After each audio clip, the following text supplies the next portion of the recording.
Salut à tous. Aujourd'hui, on s'attaque à une question immense. Quelles sont les règles du jeu qui organisent absolument toute la vie sur Terre? Des plus petites bactéries jusqu'aux plus grands écosystèmes, on va voir que tout est lié. Allez, c'est parti, on plonge ensemble dans cette aventure.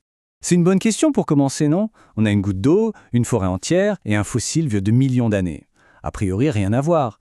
Et pourtant, ils sont tous régis par les mêmes principes fondamentaux. C'est ce voyage du tout petit au gigantesque, en passant par le très très ancien, qu'on va faire maintenant. Bon, pour comprendre l'image globale, il faut d'abord regarder de près. Tout commence toujours au niveau local, là où la vie se passe. Il faut une scène, un décor, bref, un habitat. Alors, imaginez que la nature est une grande pièce de théâtre. La première chose qu'il nous faut, ce sont les acteurs. Eh bien, ces acteurs, c'est ce qu'on appelle la biocénose. C'est tout le casting du vivant. Les plantes, les animaux, les champignons, les bactéries, absolument toute la communauté d'organismes qui vit au même endroit. Ok, on a nos acteurs. Maintenant, il leur faut une scène pour jouer. C'est le biotope. Le biotope, c'est le décor. Le type de sol, la quantité de lumière, la température, la présence d'eau. C'est tout l'environnement non vivant qui va dicter les règles du jeu et définir qui peut vivre là et comment. Et là, on arrive à une équation toute simple, mais absolument fondamentale. Vous prenez les acteurs, donc la biocénose, vous y ajoutez le décor, le biotope, et qu'est-ce qu'on obtient? Un écosystème. C'est aussi simple que ça. L'ensemble des êtres vivants et leur milieu de vie en interaction. Bon, la scène est prête, les acteurs sont en place. Mais que se passe-t-il entre eux? Quel est le scénario? C'est là qu'on s'intéresse aux forces qui vont vraiment sculpter la vie au sein de cet écosystème. En gros, il y a deux types de forces. D'un côté, on a les facteurs abiotiques. C'est tout ce qui vient de l'environnement non vivant, le climat, la géologie. Et de l'autre, il y a les facteurs biotiques. Et là, c'est l'influence que les êtres vivants ont les uns sur les autres. Et ces relations entre les êtres vivants, on peut les diviser en deux grandes catégories. Il y a les relations intraspécifiques, c'est-à-dire ce qui se passe à l'intérieur d'une même espèce, comme la coopération pour la chasse ou la compétition pour la reproduction. Et puis il y a les relations interspécifiques, qui se passent entre des espèces différentes. Et c'est là que ça devient vraiment passionnant. Ces relations entre espèces, ça peut être de l'entraide, de la coopération, ou au contraire une compétition féroce pour les mêmes ressources.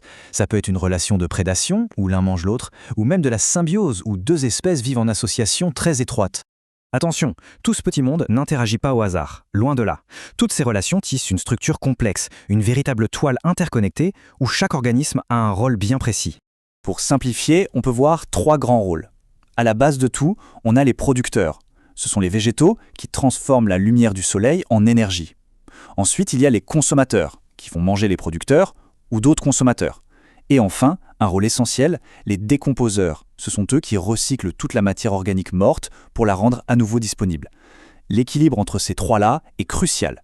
Et tout cet ensemble de relations, ce qui est mangé par qui, ça forme ce qu'on appelle un réseau trophique. On connaît tous ce concept sous un nom plus courant, la chaîne alimentaire. C'est le circuit de l'énergie qui traverse tout l'écosystème. Ok, maintenant qu'on a vu comment fonctionne un écosystème, on va dézoomer. Comment expliquer la diversité incroyable de la vie sur l'ensemble de la planète? C'est ça, la question de la biodiversité. La biodiversité, ce n'est pas juste un grand catalogue d'espèces. C'est quelque chose de dynamique. C'est le résultat de la diversité des milieux de vie sur Terre et surtout de la capacité incroyable des espèces à s'adapter à ces milieux au fil du temps. Mais alors, comment est-on sûr de tout ça? Pour comprendre la diversité d'aujourd'hui, il n'y a pas le choix, il faut remonter le temps.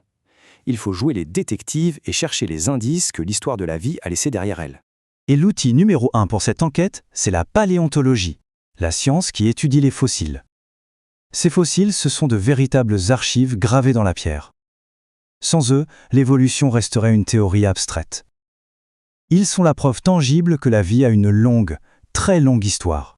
Chaque fossile, c'est comme une photo d'un moment précis du passé. En les datant et en les comparant, on peut reconstituer pièce par pièce le film de la vie sur Terre. On peut voir quand les grands groupes d'organismes sont apparus, comment ils se sont diversifiés et parfois quand ils ont disparu. Et ce qui est encore plus fou, c'est que l'endroit où on trouve les fossiles raconte aussi une histoire. Quand on retrouve les mêmes fossiles terrestres sur des continents aujourd'hui séparés par un océan, comme l'Amérique du Sud et l'Afrique, c'est une preuve éclatante que ces continents étaient autrefois réunis.